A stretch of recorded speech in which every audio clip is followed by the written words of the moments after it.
Don't go to your airport management screaming and yelling with your hair on fire, I want to do this and you're not letting me and it's wrong and I'm going to tell mom. That's not really the way to go about it.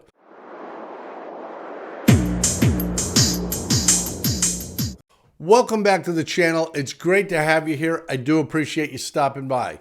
If you wouldn't mind, click the like button down below. Maybe leave a comment if you have an opinion on this topic, because it is going to be interesting. And of course, subscribe to the channel because we just love that.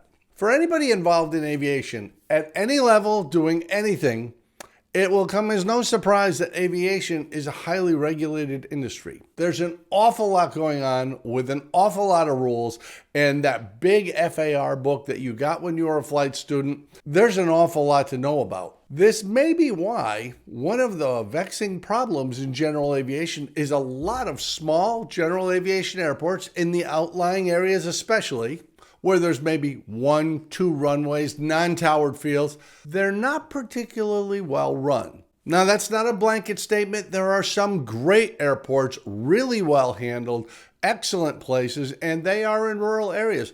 But there are some that really don't do well at all, and that causes some consternation downtown at City Hall, because they look at it as, we got saddled with this airport and it's losing money and we'd really rather shut it down and put in an apartment complex or a housing development, but the FAA won't let us. Well, there are some things you can do as a pilot, a mechanic, a line service worker, whatever, that you can sort of protect yourself and maybe over time help improve your airport in a meaningful way. Now, if you're a pilot, you're no doubt familiar with Part 91, the general operating rules, and you'll find that if you leaf through that sometimes, you can't find the rules about the airport you want, because that's not where they are. You may be familiar with Part 61 or 141, which are both about flight training. 61 is a little more freewheeling. You have a lot more options. Part 141 is more regulated, and because of that, you can generally get financing for training in a 141 program. But even those don't have a whole lot about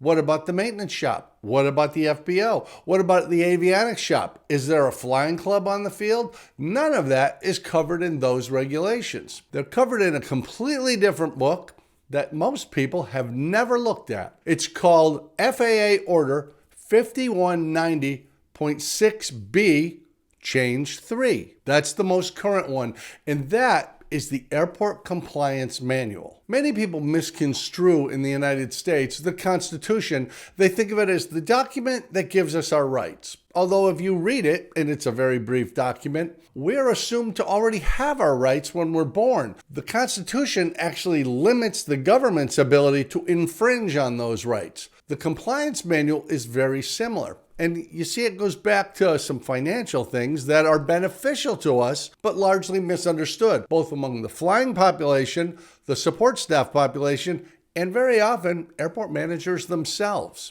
You see, when the government, through the FAA, gives the airport money to build taxiways, resurface runways, build a new FBO, whatever it is they want to do, maybe they're adding newfangled lighting with LEDs.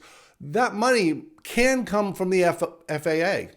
And when it does, you get grant assurances. The government has given you grant money, and these are the strings that you're accepting. These are the behaviors you have to have because you took that money. And it's usually good for about 20 years. You have to follow those rules. This is where the compliance manual is actually beneficial, because the compliance manual is telling the airport management what the rules are for them, not what the rules are for you. Although there is some splashover, it does affect us. They give us some really good things that most people aren't aware of. If you want to open a business, expand a business, if you are a mechanic, say, but you don't have a business on the field, but you have a client who wants you to work on their airplane, there are methods of doing that, and it's generally adopted in a thing called the minimum operating standards at the airport. Not all airports have them, but the FAA recommends you do. They even give you samples of how to do it and what kind of questions you would answer. There is an advisory circular specifically for this,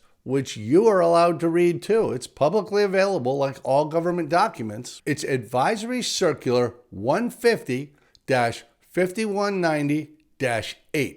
That came out in December of 2023. It's just a year old. It's the newest version. But this is where we find an awful lot of information that's really helpful to us on the airport and can help prevent friction between users and management. Let me give you a really good example. Self-fueling. Now, over the course of my career, there have been a number of aviation fuels available, and that continues because the EPA would really like us to get the lead out of 100 low lead, but unleaded fuels don't work particularly well in high horsepower, high compression engines. Airplanes that are under a couple hundred horsepower, they work just fine. We can use unleaded fuel. But what if you've got an airplane or run a business that has airplanes that have Rotax engines? They're designed to run on unleaded auto fuel. But your airport doesn't offer unleaded auto fuel. And let's face it, that's a significant investment for them.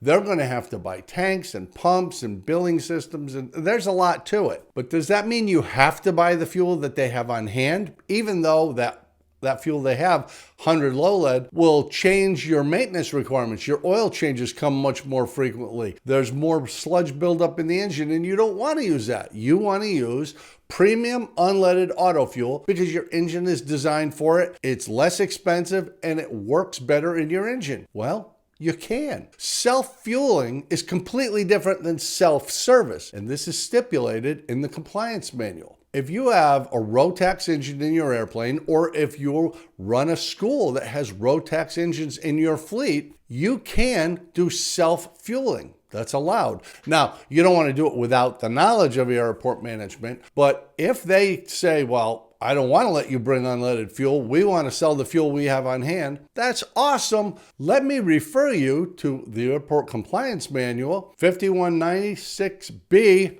Change 3, and you can see right here where it says I am allowed to do self-fueling because you don't sell the fuel I need, and I shouldn't have to use a fuel that's inappropriate for this engine. Now, you want to do this all diplomatically, but this really does work. One of the things I've done professionally for a number of years is help people start flying clubs. And very often I would end up talking to somebody who was trying to put together a flying club on their field, and airport management wasn't a big fan of that idea. Very often they'd say, no, you can't. We don't have flying clubs because we don't want them to compete with the flight school. We don't want them to compete with the maintenance shop. You just can't do it. And they would call me and say, we're out of luck. We just can't. I could diplomatically contact the airport director and talk to them, and they'd tell me their story. And I would generally say, let me send you some documentation that I think you might find interesting. And I am available if you want to talk to me. I'm happy to do it. Maybe we'll catch up again in a week. And I would send them Chapter 10, Subsection 6 of the Airport Compliance Manual, where it specifically says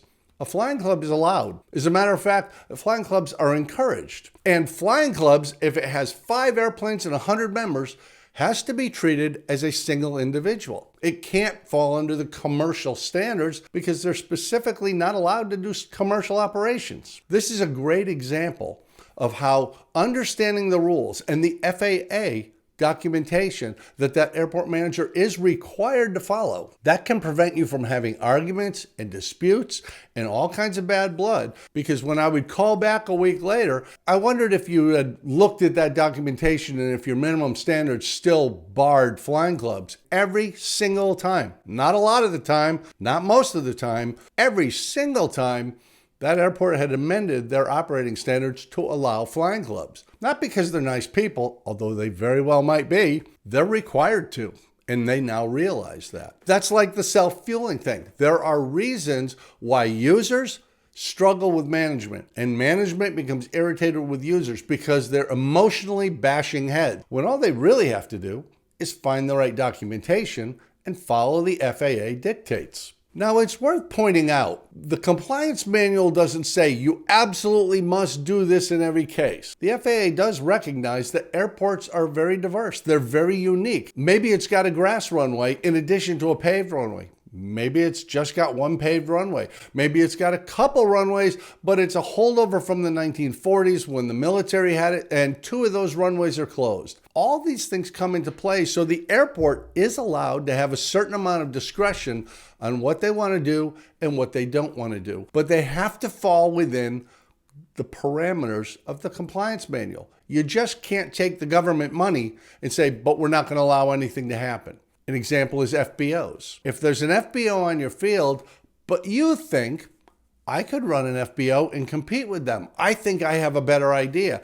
And you go and say, I want to start an FBO on your field. Well, there are minimum operating standards for FBOs. We can review that. And if you can meet all those requirements, the airport can't exclude you just because they don't want a second FBO. That's not within their purview. If you meet the requirements, they can't mandate exclusivity. Another great example that has caused a lot of vexation over the years is what's called a through-the-fence operation. Not that long ago, airports didn't have fences around them. Most general aviation, rural airports didn't have them. Now, the vast majority do. Well, there may be a business that's outside that fence that for years had their own taxiway leading onto the field and nobody had a problem. Then the fence came along and the FAA said, nope, that's a through-the-fence operation. You're a private entity using a public resource. We can't have that. Well, they've amended that. And when you look at 5190-6 Bravo, change 3,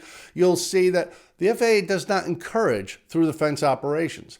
But they do recognize that some exist. And the airport operator, the host, the management, has a lot of latitude to figure out how would we accommodate this through-the-fence operation. Maybe it's a flight school. Maybe it's an ag operation. It could be anything. But the way to get from outside the fence to inside the fence without violating any rules is within the purview of the airport director. They can come up with a plan working with that business owner to allow that. So the upshot of all this is, don't go to your airport management screaming and yelling with your hair on fire, I want to do this and you're not letting me and it's wrong and I'm going to tell mom. That's not really the way to go about it. Go have a civilized conversation. Sit down. I want to start a flying club. Oh, we don't allow that. Well, I think actually if we look at the airport compliance manual, you do. Let's work together to come up with some minimum operating standards that would allow that flying club to exist. Maybe you're a mechanic whose client is on the field.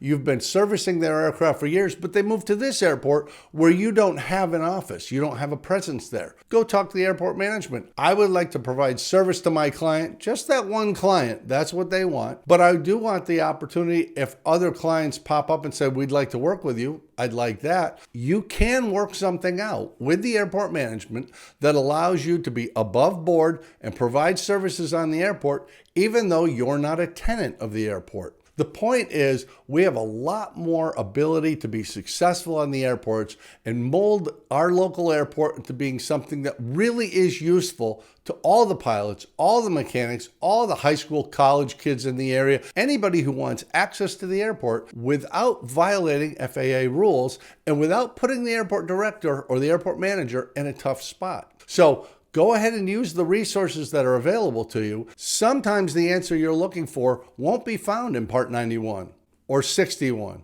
or 141. It's very often found in 5190.6b, change 3, the Airport Compliance Manual. I hope you find that helpful. You can download it for free off the internet, and there's even the advisory circular about how to develop minimum operating standards, AC 150/5190-8. You can pull all that down yourself. You can go talk to your airport manager and consider buying them a coffee or maybe even lunch. Make an effort. They may try and help you, and everybody gets better off together. Thanks so much for watching. I appreciate it. We'll see you back here next time on MadPropsAero.